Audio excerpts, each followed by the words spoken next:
2024-25 അധ്യയന വർഷം അഭിരുചി പരീക്ഷ നടത്തുകയും ഒരു യൂണിറ്റിൽ കുട്ടികളെ തിരഞ്ഞെടുക്കുകയും ചെയ്തു. KITE master Jaiju M Joy, KITE mistress Ashley Thomas എന്നിവർ നേതൃത്വം നൽകിയിരിക്കുന്നു. 8ാം ക്ലാസ്സിലെ കുട്ടികൾക്ക് animation, animation 2, Malayalam computing, media documentation എന്നീ ക്ലാസുകൾ എല്ലാ ബുധനാഴ്ചകളിലും എടുക്കുന്നു.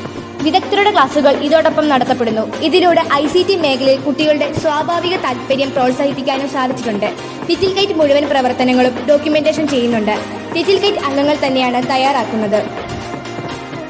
വിദ്യാലയത്തിലെ സാങ്കേതിക ഉപകരണങ്ങളുടെ ഉപയോഗവും നടത്തിപ്പും പരിപാലനവും കാര്യക്ഷമമാക്കുന്നതിൽ ലിറ്റിൽ കൈറ്റ് വിദ്യാർത്ഥികൾ പങ്കാളികളാണ്.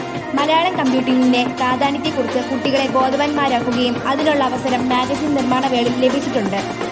പുതിയ തലമുറ സാങ്കേതിക ഉപകരണങ്ങൾ പരിചയപ്പെടാനും അവ ഉപയോഗിച്ച് വിവിധ നിർമ്മാണ പ്രവർത്തനങ്ങളിൽ പങ്കാളികൾ ആക്കാനുമുള്ള പ്രവർത്തനം റോബോട്ടിക്സ്, ഇലക്ട്രോണിക്സ്, മീഡിയ ഡോക്യുമെന്റേഷൻ എന്നീ ക്ലാസുകളിലൂടെ കുട്ടികൾക്ക് സാധിച്ചിട്ടുണ്ട്.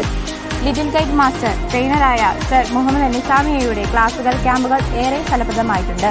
ബുധനാഴ്ചകളിലും വ്യാഴാഴ്ചകളിലും 3:40 മുതൽ 4:40 വരെയാണ് ക്ലാസുകൾ എടുത്തിട്ടുള്ളത്. പരിശീലന ഭാഗമായി ക്യാമ്പുകൾ സംഘടിപ്പിച്ചു. ഒക്ടോബർ മാസത്തിൽ IT മേളയിൽ കൈറ്റ് അംഗങ്ങൾ നല്ല നിലവാരം പുലർത്തുകയുണ്ടായി. Digital painting, web designing, Malayalam training എന്നിവയിൽ A ഗ്രേഡും B ഗ്രേഡും കരസ്ഥമാക്കി. IT മേളയിൽ ആനിമേഷനിൽ ദീപക് ദേവിന് 3rd A ഗ്രേഡ് ലഭിക്കുകയുണ്ടായി. പ്രവർത്തന കലണ്ടർ അനുസരിച്ച് നിർദ്ദേശിക്കുന്ന പ്രവർത്തനങ്ങളിൽ സജീവ പങ്കാളിത്തമുണ്ടാക്കാൻ സാധിച്ചിട്ടുണ്ട്. രക്ഷകർത്താക്കൾക്കുള്ള കമ്പ്യൂട്ടർ സാക്ഷരത, അമ്മയറിയാൻ, ഭിന്നശേഷിക്കാരായ കുട്ടികൾക്ക് കമ്പ്യൂട്ടർ പരിശീലനം നൽകൽ, സ്വതന്ത്ര സോഫ്റ്റ്വെയർ പ്രചരണ പരിപാടി, ഡോക്യുമെന്റേഷൻ എന്നിവ നടത്തി. ഫെബ്രുവരി മാസത്തിൽ 8ാം ക്ലാസ്സിലെ കുട്ടികൾ ബാച്ച് 2024-2027 20-2-2025 റോബോട്ടിക് ഫെസ്റ്റ് നടത്തി. റോബോട്ടിക് നിർമ്മാണം, വിവിധ തരത്തിലുള്ള പ്രോഗ്രാമിങ്ങിലൂടെ ട്രോൾ ഗ്രേഡ്, ട്രാഫിക് ലൈറ്റ് എന്നിവ നിർമ്മിച്ചു. ഹെഡ് മാസ്റ്റർ രാജ ടീച്ചർ ഉദ്ഘാടനം നിർവഹിച്ചു.